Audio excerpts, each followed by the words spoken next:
Astarada gəlin qaynanası və baldızına yanıq xəsarətləri yetirib. Ajans.az məlumat verir ki, hadisə rayonun Şaxağacı kəndində qeydə alınıb. Kənd sakini 45 yaşlı Süsən İmanova. Ad və soyad şərtidir. Toy yığıncağında iştirak etmək üçün oğlu ilə birgə əmisi arvadı olan qaynanasının evinə gedib. Burada onunla qaynanası və baldızı arasında mübahisə yaşanıb. Mübahisə vaxtı Süsən odun peçinin üstündəki isti çayniki götürərək içərisindəki çayı qaynanasının üstündə töküb və qadının bədəninin 17%-nə yanıq xəsarətləri vurub. Bu zaman baldızı çayniki Süsənin əlindən almaq istəyib, lakin çaynikdəki qaynar çay onun da ayağının üstünə tökülüb.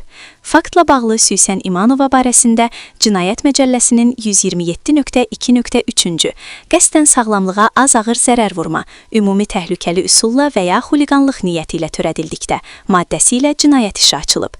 Təqsirləndirilən şəxs ifadəsində peşman olduğunu və bir daha belə hərəkət etməyəcəyini qeyd edib. Astara rayon məhkəməsinin qərarı ilə Süsən İmanova barəsində 1 il müddətinə azadlığın məhdudlaşdırılması cəzası verilib.